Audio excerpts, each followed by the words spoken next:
योजनाओं एवं 28 सामुदायिक सुविधाओं का लाभ लोगों को दिया जा रहा है। इन गांवों में पहली बार लोगों के आयुष्मान कार्ड बने हैं। वे शिक्षा और स्वास्थ्य संबंधी सरकार की लोक हितकारी योजनाओं का लाभ अब उठा रहे हैं। उनके जीवन में सुशासन का नया सवेरा आया है। हमें अपने जवानों के साथ स्वतंत्रता दिवस की सभी प्रदेशवासियों को हार्दिक बधाई और मंगल कामनाएं। आज का पावन दिन भारत माता को स्वतंत्र कराने के लिए अपनी जान न्योछावर करने वाले वीरों, राष्ट्रभक्तों और स्वतंत्रता सेनानियों के पुण्य स्मरण का अवसर है।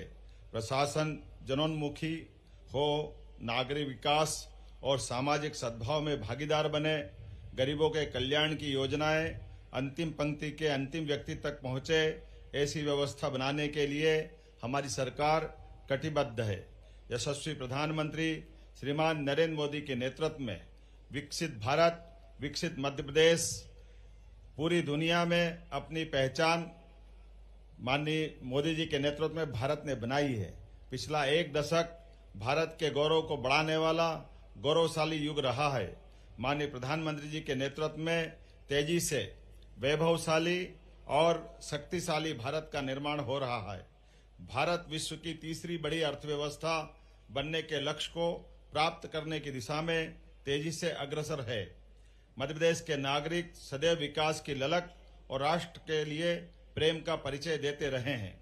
जो भरा नहीं है भावों से, बहती जिसमें रसधार नहीं, वो हृदय नहीं है पत्थर है जिसमें स्वदेश का प्यार नहीं। मध्य प्रदेश का बजट अगले 5 वर्ष में 2 गुना करने की दिशा में सरकार काम कर रही है। विगत 3 वित्तीय वर्षों में राज्य शासन द्वारा अधोसंरचनात्मक पूंजीगत कार्यों के व्यय में निरंतर वृद्धि प्राप्त की गई है। वित्तीय वर्ष 2023-24 में पूंजीगत व्यय 60,690 करोड़ रुपए किया गया है। वर्ष 2022-23 की तुलना में यह वृद्धि लगभग 9% है। माननीय प्रधानमंत्री जी ने देश के विकास में 4 वर्गों यथा युवा, महिला, किसान और गरीबों को आधार स्तंभ के रूप में परिभाषित किया है। मध्य प्रदेश सरकार माननीय प्रधानमंत्री जी के विचारों से प्रेरणा लेकर 4 मिशन, युवा शक्ति मिशन, गरीब कल्याण मिशन, किसान कल्याण मिशन, नारी सशक्तिकरण मिशन मध्य प्रदेश की स्थापना दिवस 1 नवंबर से लागू करने जा रही है। युवा शक्ति मिशन के अंतर्गत शिक्षा, कौशल विकास, रोजगार, उद्यमिता, नेतृत्व विकास, सांस्कृतिक और सामाजिक विकास की कार्य योजना तैयार कर मिशन मोड में कार्य किया जाएगा। गरीब कल्याण मिशन स्वरोजगार योजनाएं, सामाजिक सुरक्षा योजनाएं, आवास, शिक्षा और स्वास्थ्य की सुविधा आदि की दिशा में कार्य करेगा। नारी सशक्तिकरण मिशन के तहत बालिका शिक्षा, लाडली लक्ष्मी योजना, लाडली बहना योजना, लखपति दीदी योजना, महिला स्वसहायता समूहों के सशक्तिकरण आदि कार्य सर्वोच्च प्राथमिकता से किए जाएंगे। किसान कल्याण मिशन के अंतर्गत सरकार कृषि एवं उद्यानिकी को लाभ का व्यवसाय बनाने की दिशा में कार्य करेगी। किसानों को राहत एवं कृषि की पैदावार बढ़ाने की दिशा में ठोस प्रयास किए जाएंगे। युवा शक्ति मिशन युवाओं के भविष्य को उज्जवल और सशक्त बनाने का संकल्प है। स्वामी विवेकानंद ने कहा था, उठो, जागो और तब तक मत रुको जब तक लक्ष्य की प्राप्ति न हो जाए। हमारे युवाओं को सिर्फ पारंपरिक शिक्षा तक सीमित नहीं रहना है, बल्कि एआई, मशीन लर्निंग और कोडिंग जैसी उभरती तकनीकों की भी शिक्षा प्राप्त करनी है। प्रदेश के 55 जिलों के महाविद्यालय को एक पीएम कॉलेज ऑफ एक्सीलेंस में परिवर्तित किया है। इन कॉलेजों में संस्कृत, बायोटेक्नोलॉजी और कंप्यूटर साइंस जैसे नए विषयों को जोड़ा गया है। साथ ही हमने 35 नए व्यावसायिक विषयों को भी पाठ्यक्रम में शामिल किया है। सरकारी नौकरियों के रिक्त पदों को भरने के लिए भी तेजी से कार्य किया गया है और विगत 8 महीनों में शासकीय नौकरी के 11,000 से अधिक नियुक्ति पत्र जारी किए जा चुके हैं। राज्य में 10,000 करोड़ की लागत से 60 से अधिक नई औद्योगिक इकाइयों की स्थापना की जा रही है, जिनसे 17,000 से अधिक रोजगार के अवसर उत्पन्न होंगे। कौशल विकास को राज्य शासन ने प्राथमिकता पे रखा है। मुख्यमंत्री सीखो कमाओ योजना में 8,000 चयनित प्रशिक्षणार्थियों को 6 करोड़ 60 लाख करोड़ का स्टाइपेंड प्रदान किया गया है ताकि वे अपने कौशल को और निखार सके और बेहतर रोजगार के अवसर प्राप्त कर सके। इस वर्ष भारत सरकार के बजट में भी सीखो कमाओ योजना की तर्ज पर इंटर्नशिप कार्यक्रम को बढ़ावा दिया गया है। प्रदेश में 22 नई ITI की स्थापना की गई है, जिनसे 5,280 सीटों की वृद्धि होगी। नवाचार और उद्यमिता को बढ़ावा देने के लिए हमने 6 विश्वविद्यालय में इंक्यूबेशन सेंटर स्थापित किए हैं। प्रदेश को स्पोर्ट्स हब बनाने और खेलों के माध्यम से पर्यटन के विकास प्रयास प्रारंभ किए गए हैं। विकसित भारत 2047 के लक्ष्य को प्राप्त करने में युवाओं की बड़ी भूमिका है। युवा भविष्य है, युवा ही देश और समाज के निर्माता है।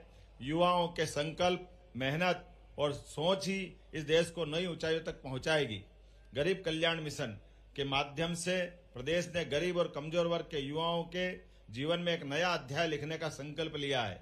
यह मिशन एक व्यापक अभियान है जो हमारे समाज के सबसे वंचित तबके को सशक्त और समर्थ बनाने के लिए समर्पित है।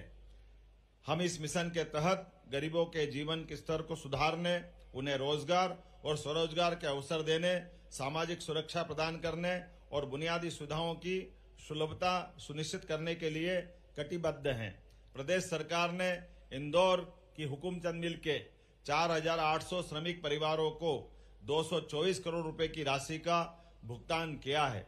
प्रदेश में स्वामित्व योजना के माध्यम से 23,50,000 लोगों को स्वामित्व अधिकार पत्र वितरित किए जा चुके हैं। प्रदेश में 1 करोड़ 67 लाख से अधिक पंजीकृत असंगठित श्रमिकों को मुख्यमंत्री जन कल्याण संबल योजना का भी लाभ मिल रहा है, जिसके लिए इस वर्ष 600 करोड़ रुपए का प्रावधान किया गया है।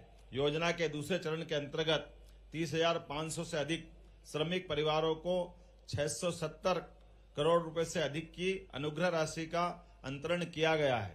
शहरी क्षेत्र के निर्धन वर्ग के नागरिकों के लिए दीनदयाल अंत्योदय योजना शहरी आजीविका मिशन योजना के अंतर्गत संचालित है।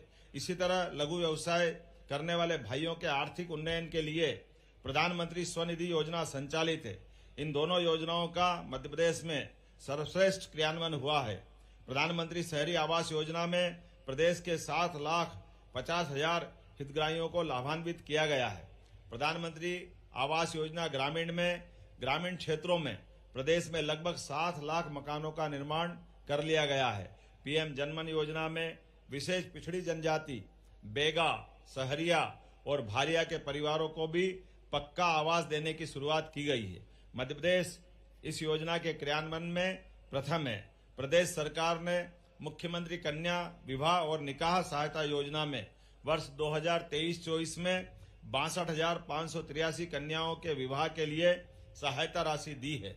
समाज के वरिष्ठ जन, दिव्यांगजन, निराश्रितों और कल्याणी बहनों को प्रत्येक माह 600 रुपए दिए जा रहे हैं। अन्य तरह के 81,000 दिव्यांगजनों को बीते वर्ष 500 करोड़ रुपए से अधिक की आर्थिक सहायता प्रदान की गई है। बीते वर्ष 34,000 दिव्यांगजनों को 43 करोड़ 80 लाख रुपए की लागत से 66,000 से अधिक कृत्रिम अंग लगवाए गए हैं। श्रम कल्याण मंडल की विभिन्न योजनाओं में 7 लाख श्रमिकों को 43 करोड़ रुपए की सहायता राशि दी गई है। श्रमिक के परिवारों के लिए शैक्षणिक छात्रवृत्ति योजना, शिक्षा प्रोत्साहन पुरस्कार, विवाह सहायता, कल्याणी सहायता, श्रमिक साहित्य पुरस्कार और उत्तम श्रमिक पुरस्कार योजना लागू की गई है। प्रदेश में श्रमिकों के बच्चों को बेहतर शिक्षा देने के उद्देश्य से 4 आवासीय श्रमोदय विद्यालय संचालित किए जा रहे हैं। प्रदेश के 3 औद्योगिक नगरों जबलपुर, सतना और मंडीदीप में मजदूरों के लिए नवीन अस्पताल प्रारंभ होंगे। महात्मा गांधी नरेगा योजना के अंतर्गत जरूरतमंद ग्रामीणों को रोजगार देने, अमृत सरोवर योजना, जलगंगा संवर्धन अभियान, पुष्कर धरोहर अभियान में अनेक कार्य चल रहे हैं। स्वच्छ भारत मिशन ग्रामीण में वर्ष 2025 तक प्रदेश के ग्रामों को कचरे और कीचड़ से मुक्ति दिलाकर उन्हें मॉडल श्रेणी का ODF प्लस ग्राम बनाने का लक्ष्य रखा है। करीब 42,000 ग्रामों में ये कार्य हो गया है। राज्य ग्रामीण आजीविका मिशन में 66,000 से अधिक परिवारों को आर्थिक उन्नयन गतिविधियों से जोड़ा गया है। जनजाति वर्ग के समग्र विकास और कल्याण के लिए इस वित्त वर्ष में 40,804 करोड़ रुपए के बजट का प्रावधान किया गया है, जो पिछले बजट की तुलना में 23.4% अधिक है। तेंदुपत्ता संग्राहकों का मानदेय 3,000 रुपये प्रति बोरा से बढ़ाकर 4,000 रुपया कर दिया गया है, जिसका सीधा लाभ लगभग 35 लाख संग्राहकों को मिल रहा है। प्रधानमंत्री जनधन योजना में प्रदेश में बहुउद्देशीय केंद्र, ग्रामीण आवास, ग्रामीण सड़क, समग्र शिक्षा और विद्युतीकरण कार्यों पर इस वर्ष 1,607 करोड़ रुपए व्यय किए जाएंगे। विशेष पिछड़ी जनजाति बहुल जिलों में 7,300 करोड़ रुपए से अधिक की लागत से अधोसंरचना के कार्य किए जा रहे हैं। छात्रावासों के विद्यार्थियों की समस्याओं के निराकरण एवं मार्गदर्शन के लिए 24 घंटे 7 दिन मित्र हेल्पलाइन प्रारंभ की गई है।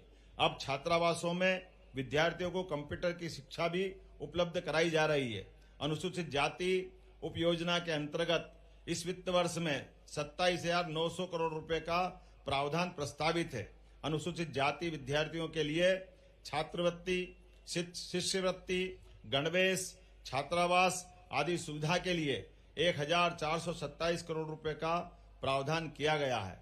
विमुक्त, घुमंतु एवं अर्ध घुमंतु वर्ग के बालकों की स्कॉलरशिप को बढ़ाकर 1,550 रुपये, बालिकाओं की स्कॉलरशिप राशि को बढ़ाकर 1,590 रुपये प्रति माह कर दिया गया है। हमारी रणनीति स्पष्ट है और संकल्पित भी। हर गरीब और कमजोर वर्ग को समृद्धि और सुरक्षा की ओर ले जाना। अंधेरा चाहे कितना भी घना हो, उम्मीद का एक दीपक सब कुछ बदल सकता है। नारी सशक्तिकरण मिशन केवल एक सरकारी प्रयास नहीं है, बल्कि सभी बहनों के सशक्तिकरण का एक सुदृढ़ संकल्प है। यह मिशन महिलाओं के सशक्तिकरण, समानता के अवसर, सुरक्षा और सम्मान को सुनिश्चित करने के लिए समर्पित है। इसी उद्देश्य से प्रदेश सरकार ने महिलाओं के आर्थिक, सामाजिक, शैक्षणिक और राजनीतिक सशक्तिकरण को अपनी सर्वोच्च प्राथमिकता में रखा है। नारी सशक्तिकरण मिशन के अंतर्गत हम बहनों को उद्यमिता में बढ़ावा देने, कौशल विकास के अवसर उपलब्ध कराने, शिक्षा व रोजगार के साधनों को सुलभ कराने के लिए पूरी तरह कटिबद्ध हैं। महिला स्वसहायता समूहों को सुदृढ़ कर महिलाओं के आर्थिक विकास को बढ़ावा दिया जाएगा। महिलाओं की सुरक्षा और सम्मान के प्रति भी सरकार पूरी तरह सजग है। हम स्वास्थ्य सुविधाओं में सुधार कर रहे हैं। बेटी बचाओ, बेटी पढ़ाओ अभियान को और मजबूत बना रहे हैं और महिलाओं के विरुद्ध अपराधों के भावना का भी विकास होता है। पेरेंट्स टीचर मीटिंग के माध्यम से बच्चों के सर्वांगीण विकास की दिशा में हम काम कर रहे हैं। राष्ट्रीय शिक्षा नीति को हमने उच्च शिक्षा में भी अपनाया है। इसके चलते हमारे पाठ्यक्रम रचनात्मक होने के साथ ही रोजगार मूलक भी होंगे, ताकि नए समय की जरूरतों के अनुरूप मानव संसाधन उपलब्ध कराए जा सके और युवाओं को बेहतर रोजगार मिल सके। उच्च शिक्षा में गुणवत्ता सुनिश्चित करने एवं नवाचारों को बढ़ावा देने के लिए हमने छत्तीसगढ़ उच्च शिक्षा मिशन का गठन किया है। हम IIT की तर्ज पर प्रदेश के हर लोकसभा क्षेत्र में प्रौद्योगिकी संस्थान आरंभ करने जा रहे हैं। इसके लिए पहले चरण में रायपुर, रायगढ़, बस्तर, कबीरधाम और जसपुर में भी इनकी स्थापना की जाएगी। प्रदेश में स्वास्थ्य सुविधाओं की स्थिति को मजबूत करने मेडिकल शिक्षा का लगातार विस्तार जरूरी है। हमने संभाग स्तर पर एम्स की तर्ज पर Chhattisgarh institute of medical science CIMS आरंभ करने का निर्णय लिया है। रायपुर में मेकाहारा तथा बिलासपुर में सिम्स के भवन विस्तार तथा अन्य सुविधाओं पर काम प्रारंभ कर दिया है। युवाओं को बड़े पैमाने पर रोजगार प्रदान करते हुए अर्थव्यवस्था को तेज रफ्तार देने हेतु हम प्रदेश की नई उद्योग नीति तैयार कर रहे हैं। इसके लिए हम देश की जानी मानी विशेषज्ञ संस्थाओं तथा उद्योग संगठनों की सलाह लेकर कार्य कर रहे हैं। औद्योगिक अवसरों को आगे बढ़ाने, देश दुनिया में जो नवाचार प्रारंभ किए गए हैं उन्हें राज्य की परिस्थिति के अनुरूप लागू करने, छत्तीसगढ़ आर्थिक सलाहकार परिषद के गठन का निर्णय भी हमने लिया है। राज्य में निवेश का बेहतर माहौल हो, इसके लिए हमने सिंगल विंडो सिस्टम को नवीनीकृत किया है। इससे उद्यमियों को अनापत्ति प्रमाण पत्र तथा अन्य क्लियरेंस के लिए सरकारी कार्यालयों के चक्कर नहीं लगाने पड़ेंगे। प्रधानमंत्री श्री नरेंद्र मोदी जी के कार्यकाल में जिस तरह से छत्तीसगढ़ में नेशनल हाईवे, एयरपोर्ट और रेलवे कनेक्टिविटी के क्षेत्र में महत्वपूर्ण कार्य हुए हैं, उससे छत्तीसगढ़ अब निवेश के लिए सबसे आदर्श जगह बन गया है। यहाँ प्रचुर खनिज संसाधन, कानून व्यवस्था की बेहतर स्थिति और कुशल मानव संसाधन के बूते उद्योगों के फलने फूलने की प्रचुर संभावनाएं हैं। प्रदेश की भौगोलिक विविधता को देखते हुए हमने सभी क्षेत्रों के आर्थिक विकास के लिए रणनीति तैयार की है। बस्तर और सरगुजा में हम वनोपज प्रसंस्करण केंद्रों, इको टूरिज्म, नेचुरोपैथी आदि पर जोर दे रहे हैं। नवा रायपुर को हम आईटी हब तथा इनोवेशन हब के रूप में विकसित कर रहे हैं। राजधानी के समुचित विकास के लिए और यहाँ उद्यम के अवसरों को बढ़ावा देने हम नेशनल कैपिटल रीजन एनसीआर की तरह ही स्टेट कैपिटल रीजन विकसित करने जा रहे हैं। कोरबा बिलासपुर इंडस्ट्रियल कॉरिडोर बनाने का हमने निर्णय लिया है। इसके अस्तित्व में आने पर इन क्षेत्रों में औद्योगिक विस्तार और भी तेज हो जाएगा। उद्यमी युवाओं को छत्तीसगढ़ उद्यम क्रांति योजना के माध्यम से 50% सब्सिडी के साथ हम ब्याज मुक्त ऋण प्रदान करने वाले हैं। हमारी सरकार पूर्व प्रधानमंत्री भारत रत्न श्रद्धेय स्वर्गीय श्री अटल बिहारी वाजपेयी द्वारा दिखाई गई सुशासन की राह पर चलकर छत्तीसगढ़ को संवार रही है। सुशासन के मूल्यों को क्रियान्वित करने हमने सुशासन एवं अभिसरण विभाग का गठन किया है। यह विभाग शासन प्रशासन के हर स्तर पर पारदर्शिता, नवाचार और सुशासन का कार्यान्वयन सुनिश्चित कर रहा है। योजनाओं के जमीनी क्रियान्वयन की प्रभावी मॉनिटरिंग के लिए हमने अटल मॉनिटरिंग ऐप भी तैयार किया है। प्रशासन के हर स्तर पर पारदर्शिता लाने के लिए हम विभागों में 266 करोड़ रुपए की लागत से आईटी टूल्स का इस्तेमाल कर रहे हैं। इन्हें अपनाने से मानवीय त्रुटि एवं कूटरचना की आशंका समाप्त हो जाएगी। यह पारदर्शिता की ओर सरकार द्वारा उठाया गया सबसे बड़ा कदम है। भ्रष्टाचार के प्रति जीरो टॉलरेंस की हमारी नीति को कार्यान्वित करने में इससे बड़ी मदद मिल रही है। गवर्नेंस के हर हिस्से में हम पारदर्शिता सुनिश्चित कर रहे हैं। खरीदों के परिवहन में हमने मैनुअल पद्धति को समाप्त कर दिया है और ई ट्रांजिट पास जारी करने की व्यवस्था पुनः शुरू की है। इसी तरह सरकारी खरीदी में पारदर्शिता सुनिश्चित करने हमने जेम पोर्टल के माध्यम से खरीदी का निर्णय लिया है।